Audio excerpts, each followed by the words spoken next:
Sob os holofotes da fama e as sombras da controvérsia, emerge a figura de Marlon Brandon Coelho Couto Silva, o MC Pose do Rodo, um nome que domina as paradas do funk e, simultaneamente, as páginas policiais.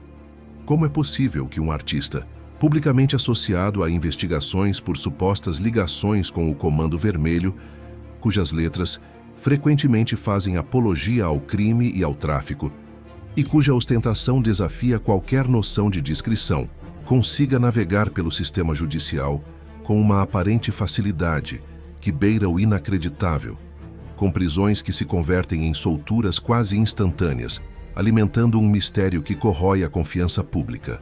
Quais são as engrenagens ocultas, os recursos não ditos que permitem essa blindagem judicial, enquanto o cidadão comum se afoga na burocracia e na morosidade da justiça? E no extremo oposto desse espectro enigmático, encontramos o comediante Léo Lins, cuja carreira foi drasticamente impactada por uma condenação judicial que muitos consideram um marco sombrio para a liberdade de expressão no país. Lins teve seu especial de comédia perturbador removido de plataformas digitais, foi multado e, mais alarmante, proibido de abordar certos temas ou grupos em suas futuras performances, uma sentença que levanta um turbilhão de dúvidas. Onde exatamente a lei brasileira traça a fronteira entre o humor, por mais ácido e ofensivo que seja para alguns, e o crime de opinião? Quem detém o poder de definir o que é aceitável no riso e o que merece a mordaça da censura judicial? E não estaríamos com decisões como esta, abrindo um precedente perigoso para que qualquer voz dissonante, qualquer crítica mais contundente, possa ser sumariamente silenciada sob o pretexto de proteger uma sensibilidade seletiva? Estes dois casos, Pose e Lins, aparentemente tão distintos, são na verdade as duas faces de uma mesma moeda distorcida, a moeda de uma justiça que parece operar sob lógicas paralelas. E é exatamente este o mistério que esta investigação se propõe a desvendar. O que você pensa sobre essa aparente seletividade? A impunidade de uns e o rigor excessivo contra outros te causam indignação, ou você acredita que são apenas casos isolados? Queremos ouvir a sua voz desde o início. Deixe seu comentário abaixo. Compartilhe sua perspectiva, pois ela é vital para este debate. E se você, como nós, acredita que o Brasil precisa encarar de frente essas contradições, não perca tempo.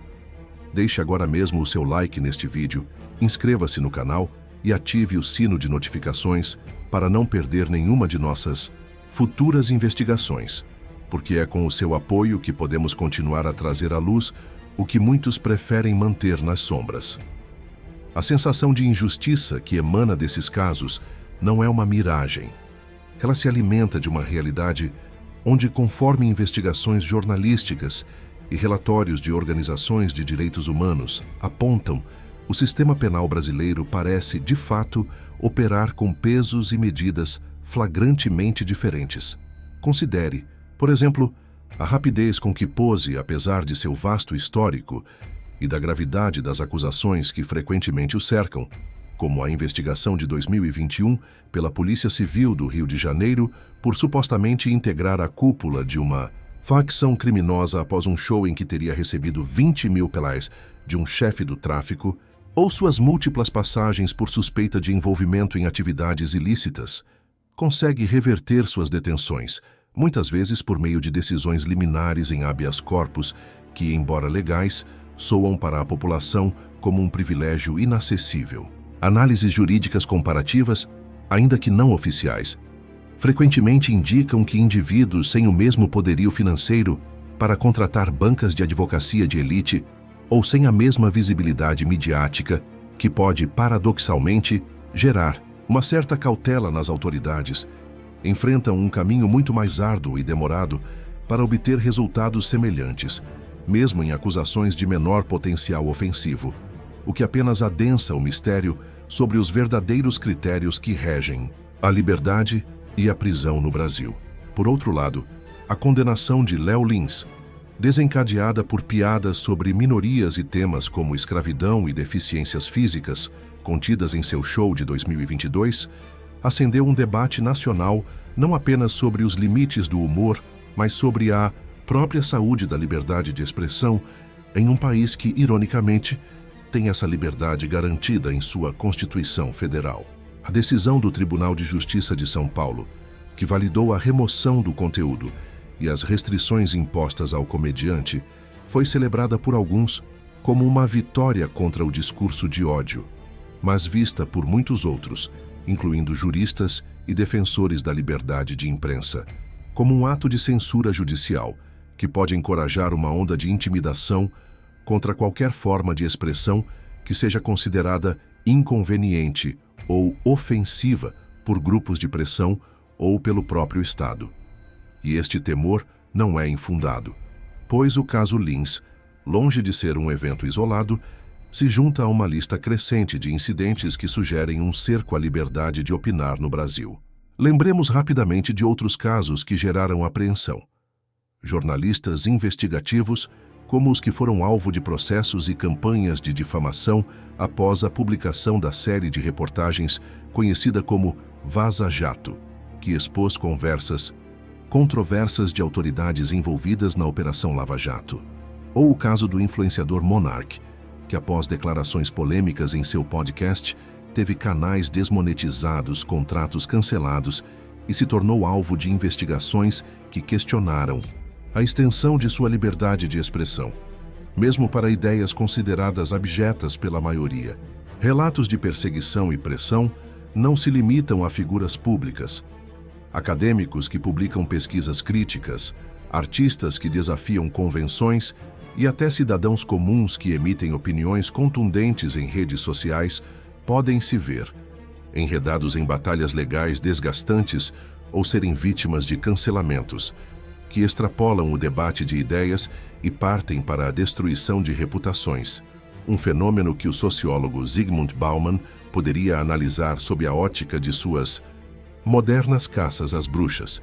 É neste cenário já carregado de tensões e incertezas que surge, como uma espada de Damocles, sobre a cabeça de cada brasileiro que usa a internet, o projeto de lei 2630, o chamado PL das Fake News, ou Lei Brasileira de Liberdade, Responsabilidade e Transparência na Internet. Apresentado por seus defensores como uma ferramenta indispensável para combater a praga da desinformação online, os discursos de ódio e os ataques às instituições democráticas, uma análise mais detida e menos apaixonada de suas propostas, revela um potencial alarmante para a institucionalização da censura e para um controle estatal sem precedentes sobre o fluxo de informações e o debate público no ambiente digital.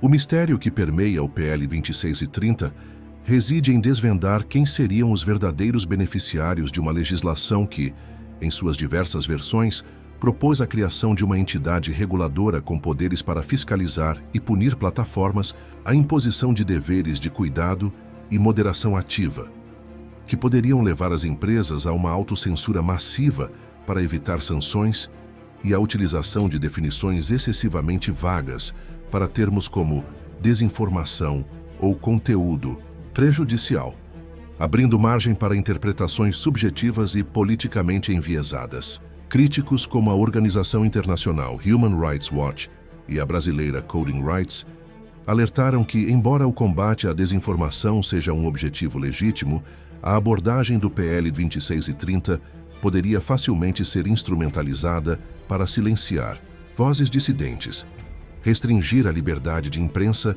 e criar um ambiente de vigilância constante, onde o Estado, ou órgãos por ele controlados, se tornariam os árbitros da verdade, decidindo o que pode e o que não pode circular. Um cenário que evoca o Ministério da Verdade da distopia orwelliana. A clareza que emerge dessa investigação é que estamos diante de uma encruzilhada crítica. De um lado, a promessa de um ambiente digital mais seguro e responsável. Do outro, o risco real de um Brasil onde a liberdade de expressão, já fragilizada, seja fatalmente comprometida, transformando a internet, antes um espaço de liberdade quase irrestrita, em um jardim murado e vigiado. E o medo que essa perspectiva inspira é o de um futuro onde o custo de se expressar livremente se torne proibitivo para a maioria, onde a dissidência seja tratada como crime e onde a única verdade permitida seja aquela chancelada pelo poder. E aqui, neste ponto crucial da nossa análise, onde a complexidade do problema se revela em suas múltiplas facetas, da impunidade que acoberta a alguns à mordaça que ameaça a todos, é fundamental ouvir novamente a sua voz. Você acredita que é possível regular as redes sociais para combater a desinformação, sem, no entanto, criar um sistema de censura que coloque em risco a nossa liberdade fundamental de expressão? Qual seria o equilíbrio ideal, na sua opinião? Compartilhe suas ideias e preocupações nos comentários, pois este diálogo precisa ser plural e contínuo. E se você está engajado nesta discussão e considera nosso trabalho relevante para entender os desafios do Brasil contemporâneo, não deixe de nos apoiar. Curta este vídeo, inscreva-se no canal e ative as notificações para ser o primeiro a receber nossas próximas investigações.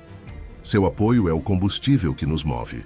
A injustiça no Brasil, infelizmente, não se manifesta apenas nesses casos rumorosos ou nas entrelinhas de projetos de lei controversos. Ela é uma sombra que se projeta sobre o cotidiano de milhões de brasileiros, alimentando um ciclo de desesperança e descrença nas instituições. Seja na lentidão crônica dos processos que se arrastam por décadas nos tribunais, garantindo a prescrição de crimes e a impunidade dos réus mais abastados. Seja na violência policial seletiva que aterroriza comunidades periféricas, como apontam os dados anuais do Fórum Brasileiro de Segurança Pública. Seja na corrupção endêmica, que desvia recursos que deveriam ser destinados à saúde, educação e infraestrutura, perpetuando a desigualdade social, como revelado em inúmeras operações, como a própria Lava Jato, apesar de suas próprias controvérsias metodológicas. Todos esses são sintomas de um sistema que parece fundamentalmente quebrado, ou pior, de um sistema que talvez não esteja quebrado, mas que funcione exatamente como foi projetado para funcionar, para proteger os interesses de uma minoria privilegiada em detrimento da grande maioria da população. E quando a liberdade de expressão entra nessa equação, o quadro se torna ainda mais sombrio, pois a capacidade de denunciar essas injustiças, de criticar os abusos de poder e de mobilizar a sociedade por mudanças é precisamente o que mais incomoda aqueles que se beneficiam do status quo. O medo que se busca instilar não é apenas o medo da punição individual, mas o medo coletivo que leva à paralisia, ao silêncio cúmplice, à aceitação resignada de que as coisas são assim mesmo e não há nada que se possa fazer. A fabricação de um consentimento forçado, onde a ausência de vozes críticas é confundida com harmonia social.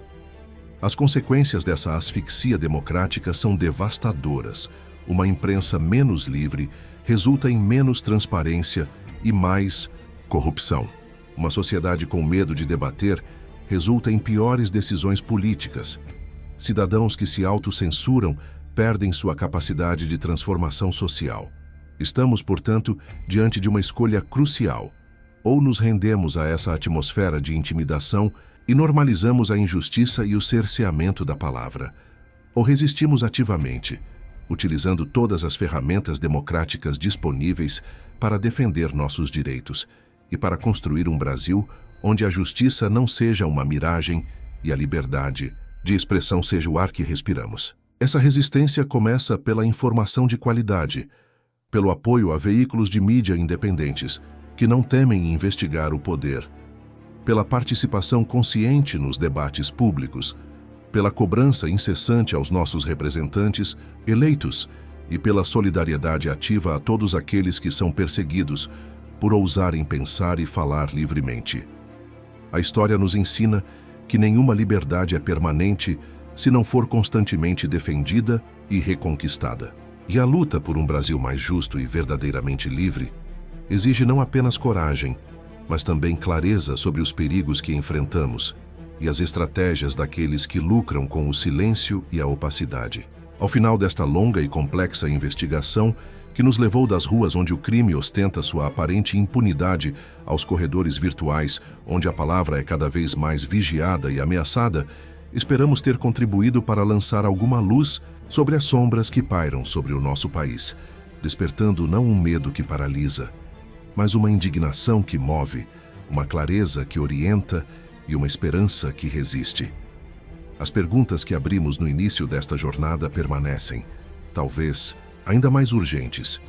Quem realmente se beneficia desta mordaça invisível que se tenta impor ao Brasil?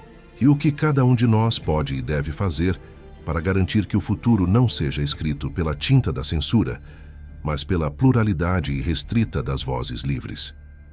Sua reflexão final é a peça que completa este quebra-cabeça. O que esta investigação despertou em você? Deixe seu último comentário. Compartilhe suas conclusões e suas propostas. E se você chegou até aqui e considera que este mergulho profundo foi válido e necessário, pedimos mais uma vez: curta, compartilhe e, se ainda não é inscrito, junte-se à nossa comunidade clicando no botão de inscrição e ativando o sino.